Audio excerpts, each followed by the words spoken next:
C'est un privilège, c'est un honneur, c'est une grâce pour nous de nous tenir au-devant de ta sainte face, notre Père, pour t'honorer, pour t'adorer, pour parler de ta part. Sois élevé pour cette grâce. Le privilège que tu me donnes, c'est de t'adorer. Le privilège que tu me donnes, c'est de t'adorer. Le privilège que tu me donnes, c'est de t'adorer. C'est de t'adorer. Le privilège, quel honneur, quelle grâce, Seigneur. C'est de t'adorer. Le privilège que tu me donnes, mon roi. Quel honneur de chanter pour ta gloire. Oh, quelle grâce. Le privilège que tu me donnes, c'est un privilège pour moi. C'est de t'adorer. C'est la grâce que tu m'as donnée, mon roi. C'est l'honneur que tu m'as fait, Jésus. Le privilège que tu me donnes, Adonai, c'est de t'adorer. Première lecture du livre du prophète Isaïe, chapitre 11, versets 1 à 10.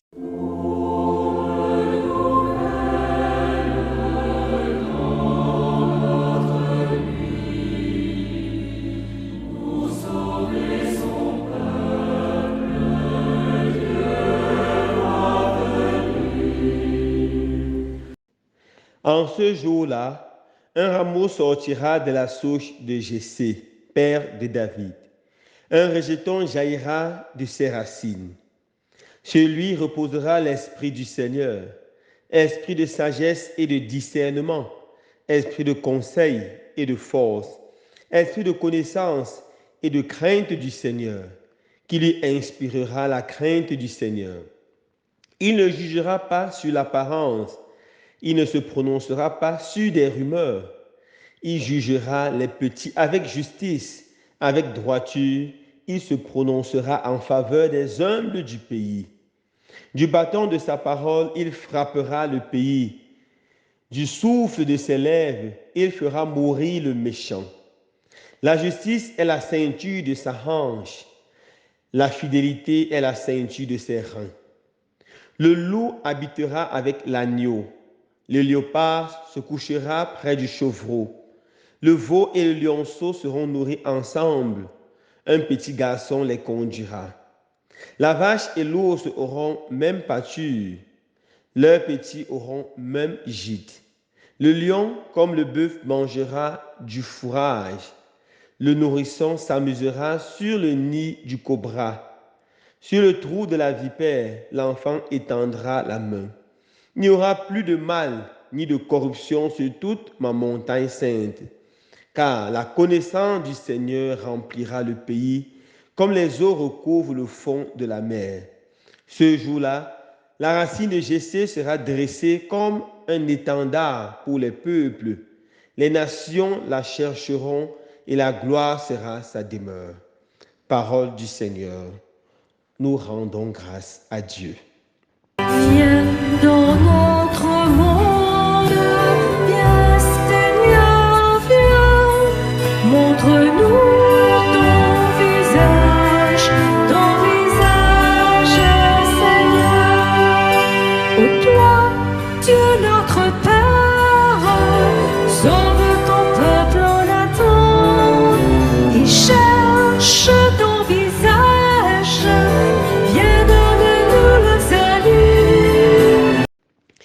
Frères et sœurs bien-aimés, depuis dimanche, nous sommes entrés dans le temps de l'Avent, ce temps par excellence qui nous prépare à accueillir celui qui vient, le Messie, l'Emmanuel. Dans la première lecture de ce jour, le prophète Isaïe nous parle du temps messianique, ce qu'on appelle dans la tradition biblique le temps d'or. Un temps propice où la paix régnera sur la terre d'un bout à l'autre, où la paix régnera dans toutes les familles, où la paix régnera dans tous les cœurs. Et ça sera l'œuvre du Messie. Le prophète Isaïe dit qu'il reprendra sur le Messie l'Esprit Saint, l'esprit de sagesse et de discernement, l'esprit de conseil et de force, l'esprit de connaissance et de crainte du Seigneur. Il reprendra cet esprit sur tout homme qui aura le cœur ouvert. Et c'est cet Esprit Saint qui nous conduira vers la paix.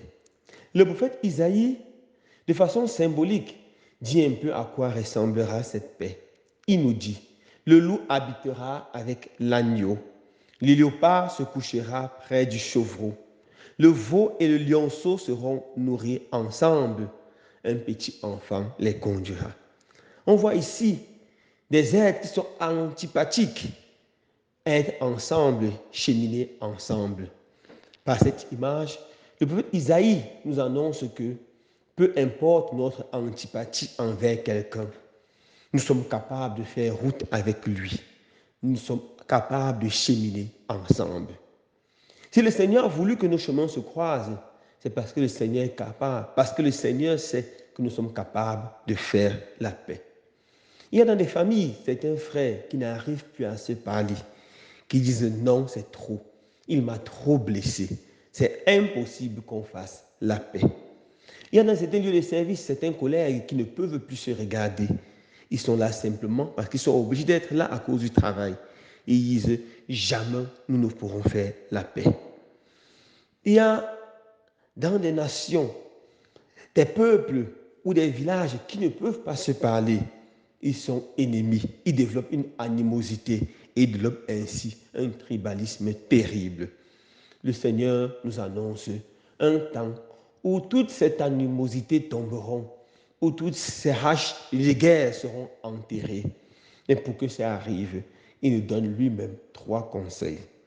Premier conseil pour créer la paix dans nos cœurs, créer la paix dans nos familles, créer la paix autour de nous, créer la paix dans notre pays, c'est la justice. Le Seigneur dit précisément, la justice est la ceinture de ses hanches. La justice consiste à donner à chacun ce qu'il mérite. La justice est la première condition pour atteindre la paix. Chaque fois qu'il y a injustice, la guerre se prépare. Chaque fois qu'un innocent est jeté en prison, chaque fois qu'un pauvre n'a pas son salaire, chaque fois qu'une personne est exploitée, injurée, réduite au silence, la paix disparaît et la guerre se prépare. Nous devons, frères et sœurs bien-aimés, tout faire pour créer la justice autour de nous. La justice dans nos familles, aimer tous les enfants de façon équitable. Donner à tout le monde ce qui est son droit. La justice est la première condition pour pouvoir atteindre la paix. Deuxième condition, il faut vaincre la corruption. Le prophète Isaïe dit précisément, il n'y aura plus de mal ni de corruption sur toute ma montagne sainte. La corruption est une façon de se préparer à la guerre. Qu'elle soit matérielle, donner de l'argent pour avoir un service, qu'elle soit morale, psychologique, utiliser son influence pour avoir un service ou pour avoir une faveur, c'est la destruction de la paix et la préparation de la guerre. Nous devons, frères et sœurs bien-aimés, lutter contre la corruption sous toutes ses formes. Et cette lutte est plus que jamais urgente, car même les enfants sont déjà entrés dans ce tourbillon de corruption. Mais les enfants savent qu'on peut donner le whisky à un surveillant pour que ses heures d'absence soient diminuées ou carrément annulées. Même si un catéchumen pense qu'on peut donner un peu d'argent au catéchiste ou un cadeau au prêtre pour pouvoir passer la catéchèse. C'est horrible, mes frères et sœurs. Nous devons vaincre la corruption. Et la dernière chose que le prophète nous dit, c'est la connaissance du Seigneur. Il dit précisément, la connaissance du Seigneur remplira le pays. C'est la connaissance de Dieu qui crée la paix. Si tu n'arrives pas à dormir la nuit, si tu es troublé intérieurement, alors je donne le secret pour retrouver le sommeil, retrouver la joie de vivre. Cherche le Seigneur. Prends ta Bible, commence à la lire. Commence à lire le premier chapitre de l'évangile de Matthieu et tu trouveras la paix. Cherche le Seigneur dans la prière. Cherche le Seigneur dans la méditation de sa parole. Cherche le Seigneur dans les sacrements. Et la connaissance du Seigneur te donnera la paix.